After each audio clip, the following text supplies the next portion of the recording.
영화 터미네이터 시리즈에서 등장하는 인공지능 스카이넷은 자신에게 위협이 되는 미래의 인류 지도자를 제거하기 위해 끊임없이 과거로 안드로이드 로봇을 보내 그의 탄생 자체를 말살하려고 시도하는데요. 만약 먼 미래에 저 스카이넷의 파워를 월등히 넘어 우주조차 시뮬레이션 할 수 있는 능력을 갖게 된 전능한 인공지능이 등장해 현재 인류를 대상으로 자신이 창조되는 데 협력하지 않으면 영원한 고통을 주겠다 협박하면 우리는 어떤 선택을 해야 할까요? 안녕하십니까? 아제노드 오작가입니다. 안녕하세요. 아제노드 투리입니다. 오늘의 주제는 로코의 바실리스크라는 건데 이게 뭡니까? 일단 간단하게 말씀드리자면 먼 미래에 탄생한 인공지능이나 슈퍼컴퓨터 또는 초지능 로봇 같은 존재들이 우주까지 지배할 수 있는 전능에 가까운 능력을 갖게 된다고 해봅시다. 네. 그러면 이제 그 존재는 과거의 인류들 중 자신의 탄생을 돕지 않거나 방해한 현재의 사람들에게 온갖 다양한 방법으로 처벌을 가한다고 하면 우리는 과연 지금 어떤 선택을 해야 할까를 가정한 일종의 사고 실험입니다. 아니 그냥 단순히 듣다 보면 우주의 인공지능 기계들을 신처럼 묘사한 스페이스 오디세이의 모노리스나 스타트렉 모션 픽처의 비저, 매스 이펙트의 리퍼 같은 설정에 기계가 인류에게 직접 해악을 가하는 대표적인 영화인 터미네이터, 매트릭스 같은 것들을 합친 뻔한 클리셰인 것 같은데요. 예, 우리 영상에서도 많이 나온 것들이죠. 그렇죠. 저런 내용들을 SF가 아닌 조금 진지하게 그렇게 고찰해본 사고 실험이라고 볼 수 있습니다.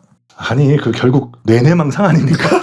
망상이라뇨. 이게 실제로 철학이나 과학 분야에서도 이런저런 사고 실험 많이 합니다. 인문학이나 공상과학에서도요. EPR 역설 이런 거나 슈레딩거의 고양이라든지 정지 문제 등등 이런 사고 실험을 굉장히 많이 합니다. 아 그런가요? 일단 알겠습니다. 아무튼 이런 말도 안 되는 가정 아니 사고 실험이 왜 이렇게 유명하게 된 겁니까? 먼저 엘레이저 유드코프스키라는 미국인이 있습니다. 이름만 봐서는 어디 러시아 쪽 사람 같은데. 그렇죠. 근데 그런 곳에서 넘어온 사람 같지만 미국 태생이고요. 1979년생으로 발명가이고요. 인공지능의 발전에 관한 연구를 촉진하는 기계지능연구소라고 있어요. 거기에 기계지능연구소요? 예. 거기에 공동 창업자이기도 한 사람입니다. 결국 인공지능 관련 인물인가 보네요. 예, 그렇죠. 아무튼 이 사람이 2010년도경에 이런 인공지능 연구나 과학 SF를 다루는 인터넷 포럼 게시판 레스롱이라는 거를 만드는데요. 레스롱이요? 예. 이 포럼 안에서 로코라는 닉네임의 한 유저가 전술했던 사고 실험을 포스트했고 거기서 수많은 논쟁이 이제 벌어지게 되었습니다. 그래서 로코라는 유저 이름으로 불리게 된 거군요. 예. 그런데 바실리스크는 거대한 뱀이나 도마뱀 모양을 한 서양 쪽 전설의 괴물 아닙니까? 저 이름을 따서 여러 서브컬처에서 보스급 괴물 같은 것에 저 이름을 붙이는 경우가 많거든요. 그렇죠. 과거 스페인의 대포 같은 무기류나 창작물의 거대 로봇 같은 것에도 저 바실리스크라는 이름 많이 붙이기도 합니다. 네네. 근데 이 괴물의 가장 특징적 능력이 있어요. 이게 바로 자신을 바라보기만 해도 상대가 죽거나 메두사처럼 돌이 되는 것에 아니면 또 심지어 상대가 자신을 지각하는 것만으로도 상대에게 해를 끼치는 능력이 있다고 해요. 이 능력 때문에 로코의 바실리스크라고 부르는 겁니다. 아니 그런 능력들이 도대체 이 사고 실험과는 무슨 상관인가요? 이게 내용을 보면은 미래의 전능한 초지능 AI는 너무나도 막강하기 때문에 우주를 완벽하게 시뮬레이션 할 수 있게 됩니다. 저희 시뮬레이션 우주나 오메가 포인트 영상 등에도 많이 나왔던 거 아닙니까? 그렇죠. 예. 이 현실 세상과 똑같은 가상 세계에서는 두 가지가 있어요.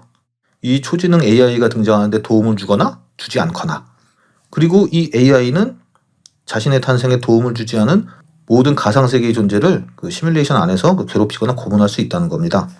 아니 무슨 이야기가 시뮬레이션 우주까지 나옵니까?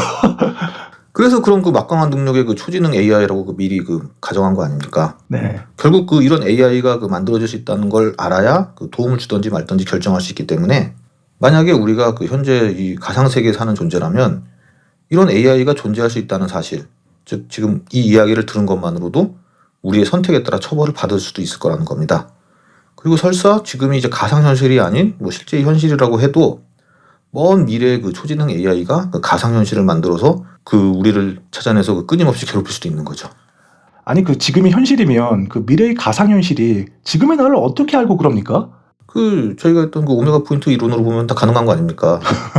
따라서 이제 그런 고통을 받지 않기 위해서라면은 그런 AI를 만드는데 지금 당장 발벗고 나서야 하나, 아니면은 이건 말도 안 되는 이야기라고 치부하고 그냥 무시하냐. 결국 그 어떠한 선택이나 결정을 해야 되는 거죠. 이걸 두고 이제 무수한 논쟁이 벌어진 겁니다. 답이 없는 결론을 가지고 말이죠. 그 결국에는 그 바실리스크는 저 미래에 전능한 인공 초지능, 뭐 아니면 슈퍼컴퓨터, 뭐 이런 말씀이군요. 그 전설의 괴물처럼 그냥 그 관찰하는 것만으로도 그 상대에게 해를 끼칠 수 있으니까 말이죠. 네, 그렇습니다. 결국 그 로코의 바실리스크라는 그 포스트에 참여하거나 이 내용을 인지만 하더라도 그 미래 초지능에 타겟이 된다는 점에서 바실리스크라는 이름은 그 적절하다고 좀 보여지죠. 그리고 한마디로 그 지금 저희 영상 보시는 분들도 다 타겟이 되시는 겁니다. 그런가요? 예. 몰랐으면 상관없는데 지금 알게 됐으니까요. 무섭네요. 예. 그러니까 일종의 그 정보의 보급으로 해를 미칠 수 있는 이런 현상을 그 정보 위험이라고도 합니다. 아니 그 무슨 행운의 편지도 아니고 저게 뭡니까? 정보 위험이요? 참 별 단어가 다 나오네요. 이 단어도 그 나름 그 시뮬레이션 이론으로 그 유명한 철학자 그 닉 보스트롬이 정의내린 거예요. 닉 보스트롬이요? 예. 그렇군요. 근데 그 저렇게 그 막강한 AI가 굳이 그 시뮬레이션을 돌려서까지 자신에게 해를 끼친 과거의 인류를 찾아서 복수를 할 필요가 있을까요? 너무 그 미래의 AI 자체를 악으로 놓고 그 가정한 건 아닌가 싶은데. 이 선과 악이라는 개념은 뭐 인간의 관점이지 않겠습니까? 그리고 그 설사 그 인간 개념으로 그 선한 목적의 AI라고 해도 자신의 창조를 방해한 인간들 때문에 뭐 특이점이 늦어지거나 해서 그 초지능이 그 인류를 구원할 시기가 미뤄졌다고 판단되면 뭐 얼마든지 그런 사람들을 찾아내서 제거할 수 있다. 뭐 그런 얘기입니다. 사실 그 어떻게 보면은 그 여타 많은 종교들과도 통하는 부분이 뭐 있는 거죠. 그 종교들도 보면은 자신과 교리를 따르는 자에게는 천국을, 그렇지 않은 자에게는 뭐 지옥을, 이런 것과 비슷한 거 아닙니까? 그 AI 천국 부신지옥이랄까요? AI 천국 부신지옥이요? 예. 그 결국 그 답이 없는 말싸움 같은데, 아무튼 그 어디 영화나 소설 같은 데서 많이 본 듯한 설정에 이 사고 실험이 해외에서 이토록 유명세를 탄 이유는 결국 도대체 뭔 겁니까? 먼저 첫 번째, 그 저 포럼 자체가 그 아까 전술했듯이 그 인공지능의 미래나 그 특이점, 뭐 양자역학, 혹은 뭐 그 우주 SF를 뭐 다루는 게시판이다 보니까 당연히 그 초지능, 뭐 인공지능 이런 것에 관심 있는 사람들이 굉장히 많았어요. 그렇겠네요. 그리고 뭐 주 방문객들도 뭐 대학생이나 이제 대학원생들이 많았다고 합니다. 그러니 뭐 이런 주제에 뭐 열광을 하는 사람들이 많았고, 그러다 보니 뭐 온갖 무수한 각종 가정들이 막 저 스레드를 그 채우게 되었죠. 그런 와중에 그 이 포럼의 주인장인 그 아까 언급했던 그 엘레이저 그 유드코프스키가 이 미칠 듯이 활발한 그 로코의 그 포스트와 그 스레드를 몇 년 후 그냥 모두 다 지워버립니다. 아니 그 게시판이 흥하고 있는데 왜죠? 주인장 입장에서는 좋은 거 아닙니까? 그렇게 보이기도 하는데 그 이유가 그 크게 밝혀지는 않았지만 그 전술했듯이 그 결국 이 사고 실험이 인공지능이나 그 특이점에 부정적일 수 있어서 그 인공지능의 그 이로운 면을 연구하는 그 주인장 입장에서는 그 부담스러워했다는 뭐 말이 있습니다. 아무튼 아까 말씀드렸듯이 뭐 행운의 편지 같은 거 아닙니까? 아무튼 이것이 그냥 하나의 도시 전술이 되어서 뭐 레딧이나 뭐 4chan 등 뭐 거대 커뮤니티에 퍼지면서 이게 오히려 더 확대 재생산이 되었어요. 온갖 수많은 억측을 낳게 되고요. 그렇겠네요. 그죠. 온갖 음모론이 난무했겠어요. 네, 그렇습니다. 진짜 그 미래 초지능에게 경고를 받은 거 아니냐, 뭐 등등. 뭐 이게 정보를 숨길수록 오히려 그 드러날 수 있다는 그 예전에 그 바브라 스트레이샌드가 자기 집 사진 찍혔다고 사생활 침해라고 소송 거는 바람에 역으로 아무 관심도 없던 일반인들이 죄다 그 사진 보려고 접속해서 조회수가 폭발했었다는 그 스트라이샌드 효과 같아요. 예, 맞습니다. 그거 비슷합니다. 그 원래 그 미국이 그 음모론이 그 엄청나게 만연하고 발달된 그 나라 아니겠습니까? 유명하죠. 예. 여기 또 두 번째 이유로는 이건 약간 그 서양 문화나 그 철학과도 관련이 있는데 이게 그 결정론을 바탕으로 한 그 여러 역설과 그 굉장히 연관이 있는 논쟁이에요. 역설이요? 뭐 그런 그 철학적 주제의 사고 실험은 아닌 것 같은데. 이게 그 가정을 깔아놓고 그 본인들의 선택, 즉 그 결정을 유도하는 논쟁이었다 보니 그 뉴컴의 역설이나 그 파스칼의 내기 등 그 종교 철학적 그 결정론적 내용과도 연결되는 경향이 있습니다. 뉴컴의 역설, 파스칼의 역설이요? 이게 정확히 뭔가요? 일단 이거는 뭐 뉴컴의 역설부터 한번 얘기를 해보겠습니다. 네. 일단 여기서 그 예측자라는 게 있고 이 예측자를 그 슈퍼컴퓨터라고 가정하겠습니다. 그 뭐 미래를 정확히 예측하는 그 슈퍼컴퓨터가 A, B 두 개의 상자를 주고 그 오 작가님에게 그 선택을 하라고 이제 할 겁니다. 뭘 선택합니까? 그 상자 A에는 $1,000가 이제 무조건 들어있어요. 무조건요? 예. 그리고 B에는 $1,000,000가 들어있을 수도 있고 없을 수도 있어요. 즉, 오 작가님이 상자 A, B를 다 가져가겠다고 생각을 하면은 이 전능한 슈퍼컴퓨터는 B에서 $1,000,000를 빼요. 100만 달러 제거한다고요? 예. 반대로 오 작가님이 상자 B만 선택하겠다고 그 생각을 한다고 그 예측을 하면은 상자 B에는 그냥 $1,000,000를 그냥 무조건 놔두고요. 다만 이 상자를 선택하는 순간에는 저 슈퍼컴퓨터는 이미 예측을 다 마친 상태고요. 그리고 여기까지는 그 오 작가님도 다 알고 있는 내용이라고 가정을 해보겠습니다. 그러면 무엇을 선택하시겠습니까? A만은 그 단독 선택은 안 되는 거네요. 예. 그럼 당연히 확실한 100만 달러를 얻기 위해서 B를 선택하겠죠. 그렇게 생각하는 것이 이제 그 바로 이제 결정론적 관점이죠. 이미 전능한 슈퍼컴퓨터를 뭐 의심할 이유가 없는 거죠. 근데 이걸 그 종교로 따져보면 뭐 신의 믿음으로 뭐 대응할 수도 있는 거 아니겠습니까? 100% 정확하게 미래를 예측한다면서요. 그게 그 상자 선택하러 들어가기 바로 전에는 뭐 당연히 이제 B를 고르려고 들어갔겠지요. 그렇죠. 그리고 이미 그 슈퍼컴퓨터는 다 예측을 끝냈다고 그 순간에 생각을 하겠죠. 그렇겠죠. 그럼 당연히 그 자동으로 상자 그 B에는 100만 달러가 투입될 거고요. 그렇겠죠. 근데 이제 막상 선택하는 순간에 저 A 상자에 있는 1000달러도 가지고 싶어서 마음을 바꿨다고 해봐요. 그래서 상자 A, B를 모두 가지는 것을 선택할 수 있죠. 그러면은 다 차지할 확률도 있는 거 아닙니까? 듣다 보니 일리가 있는 소리 같은데 그 전능한 슈퍼컴이라면서요. 뭐 그런 것까지 다 계산하지 않았을까요? 그러니까 이제 이것이 역설인 거죠. 그 상자 A, B를 모두 고르는 것은 자유의지로 볼 수도 있는 거고요. 그러니까 이 전능한 슈퍼컴퓨터가 나의 이런 변덕, 이런 자유의지까지도 과연 다 예측을 할 수 있을까? 그런 의심을 할 수도 있는 거 아니겠습니까? 그러네요. 그러니까 막상 B를 고르려고 하는데 내가 방금 전까지 갈등하는 바람에 예측이 잘못되어서 B 상자에 돈이 없는 건 아닐까? 이렇게 생각할 수도 있는 거고. 따라서 그냥 1000달러라도 안전하게 받는 것이 차라리 낫지 않을까? 그럼 무수히 많은 생각을 할 수 있는 거죠. 사실 여기에 정답은 뭐 없는 거죠. 뭔가 알듯 말듯 아리송한데 근데 이거를 어떻게 그 로코의 바실리스크에 적용한다는 말인가요? 이제 그 저 뉴컴의 역설을 좀 변형을 해볼게요. 앞에서의 그 예측자인 그 AI는 뭐 그 이상의 뭐 외계인도 될 수 있고 점성술사라든지 뭐 신 뭐 이런 모두 다 예시가 될 수 있다고 가정을 해보고요. 네.